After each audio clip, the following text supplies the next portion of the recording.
Assalamu alaikum wa rahmatullahi wa barakatuh, mes chers frères et sœurs.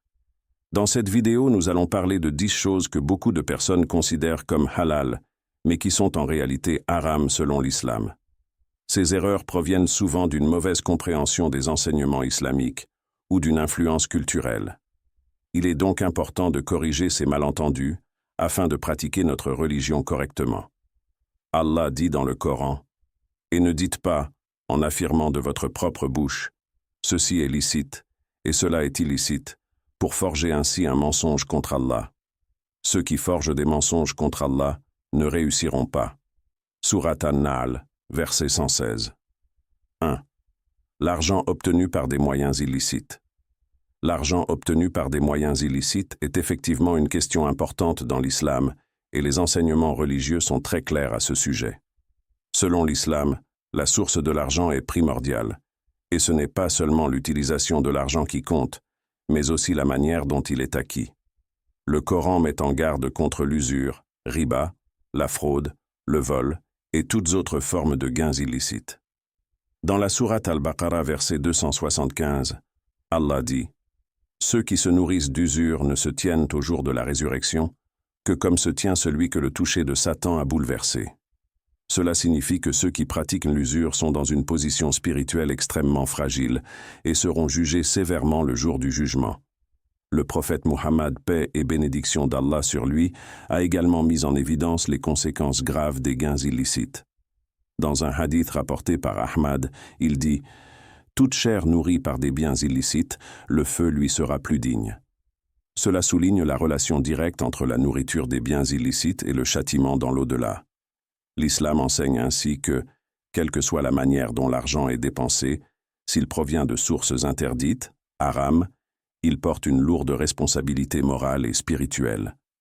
Les implications de ces enseignements sont très importantes, non seulement dans le domaine économique, mais aussi dans la vie quotidienne des musulmans, soulignant l'importance de l'éthique dans les affaires et les transactions financières. 2. Les relations amoureuses hors mariage. Dans l'islam, les relations amoureuses ou intimes hors mariage sont strictement interdites, et cela repose sur des principes moraux et spirituels visant à protéger les individus, la famille et la société. Le Coran condamne la fornication et met en garde contre les actes immoraux associés à ces relations. Dans la sourate Al-Isra, verset 32, Allah dit « Et n'approchez pas la fornication. En vérité, c'est une turpitude et quel mauvais chemin. » Cela met en évidence non seulement l'interdiction de la fornication, mais aussi le fait que tout acte menant à ce péché doit être évité. La fornication est vue comme une grande perversion dans l'islam, et la prévention de ce péché passe par la gestion des relations entre hommes et femmes de manière respectueuse et contrôlée, conformément aux normes islamiques. Le prophète Muhammad, paix et bénédiction d'Allah sur lui, a également averti contre les situations où des hommes et des femmes non mariés sont seuls ensemble, ce qui peut mener à des tentations et à des comportements immoraux. Un hadith rapporté par Tirmidhi dit « Lorsque deux personnes de sexe opposé sont seules, le troisième est Shaitan. » Ce hadith souligne que l'isolement d'un homme et d'une femme non mariés crée un environnement propice à la tentation et à l'influence de Shaitan, Satan. Cela incite à maintenir des interactions respectueuses et appropriées entre les sexes, en limitant les occasions de péché. L'islam enseigne donc que les relations intimes sont légitimes uniquement dans le cadre du mariage, une institution sacrée et protégée. Toute autre forme de relation intime en dehors du mariage est considérée comme un acte de désobéissance à Allah. 3. Consommer de la nourriture ou des boissons contenant des éléments haram. Dans l'islam, la consommation de nourriture et de boissons est régulée par des principes stricts en matière de pureté et de légalité.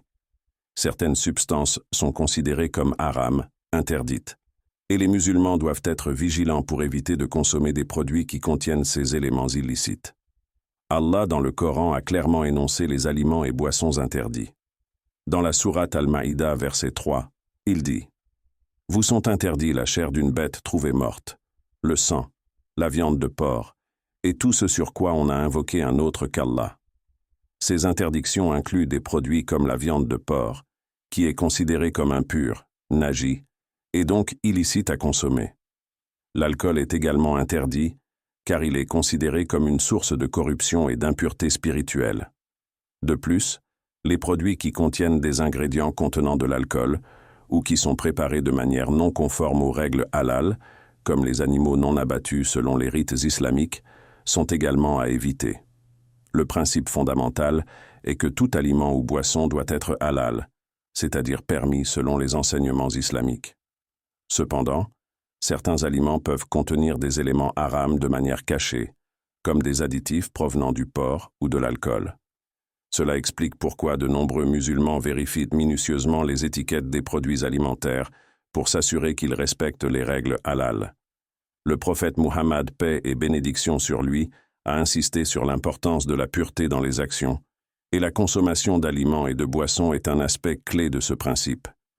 Il a enseigné que le corps doit être nourri avec ce qui est licite et pur, afin que les actes de dévotion et la vie quotidienne soient également bénis par Allah. 4. Pratiquer des formes subtiles de shirk, association. Le shirk, association dans l'islam, désigne l'acte d'attribuer à d'autres que Dieu le pouvoir, l'autorité ou l'adoration qui lui revient exclusivement. L'islam enseigne que la croyance en l'unicité absolue de Dieu, Tawhid, est au cœur de la foi musulmane, et toute forme d'association est considérée comme un péché majeur.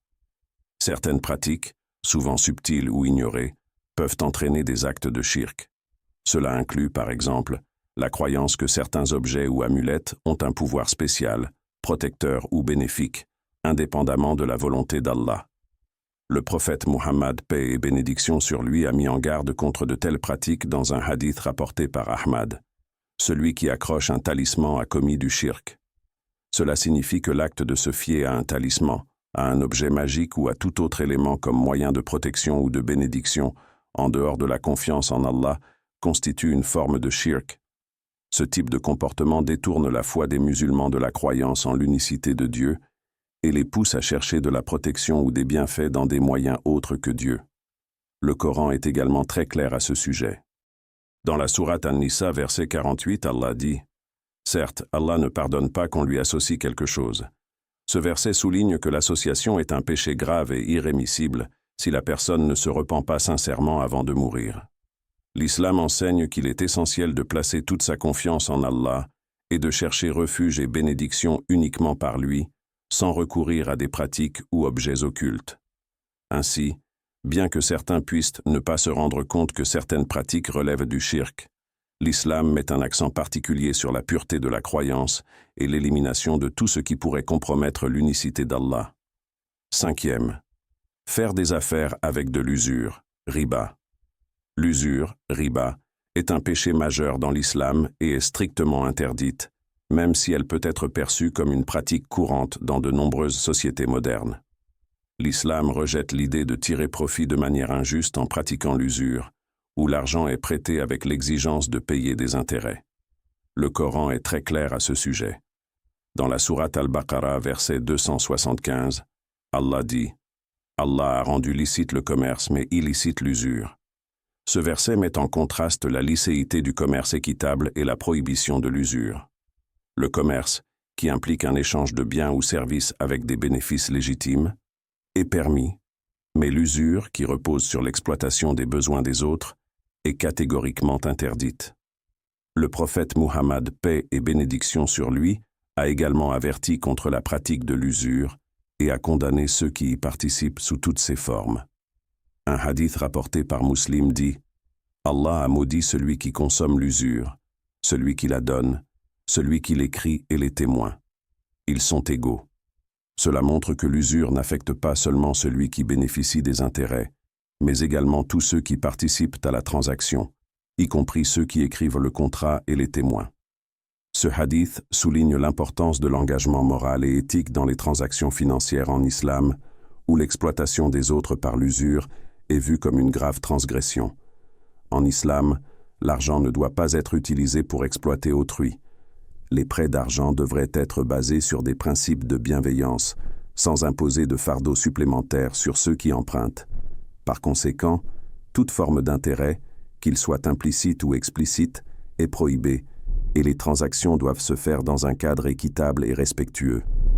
L'interdiction du riba vise à créer une société juste, où les inégalités financières et l'exploitation des vulnérables sont évitées. 6. Participer à des jeux d'argent et des paris.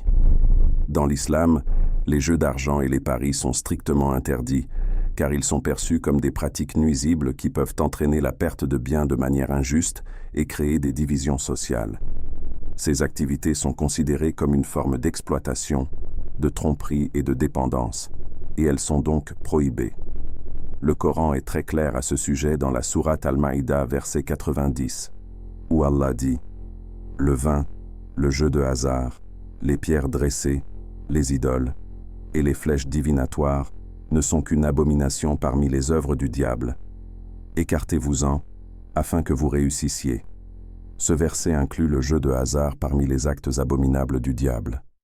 L'usage des jeux d'argent, y compris les paris, est donc vu comme un moyen d'encourager l'avidité, l'illusion de gains rapides et l'injustice, car ces jeux reposent sur la chance et non sur un travail honnête ou un échange équitable. Le risque d'entraîner la pauvreté et des déséquilibres dans la société est également une des raisons pour lesquelles ces pratiques sont interdites. Le jeu de hasard est considéré comme un instrument de corruption. Non seulement il peut conduire à la perte de biens personnels, mais il engendre aussi une dépendance et une concentration excessive sur des gains matériels rapides, ce qui détourne l'individu de la voie de la vertu et de la responsabilité. En outre, la nature même des jeux de hasard, où la chance et non le travail ou la compétence déterminent le résultat, est incompatible avec les principes islamiques d'effort personnel et d'éthique dans les transactions. Le prophète Mohammed, paix et bénédiction sur lui, a aussi mis en garde contre ces pratiques. Dans plusieurs hadiths, il a souligné que les jeux d'argent et les paris sont une forme de gagner de l'argent par des moyens injustes et qu'ils nuisent à la fois à l'individu et à la société. Ainsi, bien que de nombreuses personnes considèrent les jeux d'argent et les paris comme de simples distractions, l'islam les considère comme des comportements nuisibles et immoraux qui doivent être évités pour mener une vie saine et pieuse. 7. La calomnie et les commérages. La calomnie et les commérages sont des actes nuisibles qui sont gravement condamnés dans l'islam.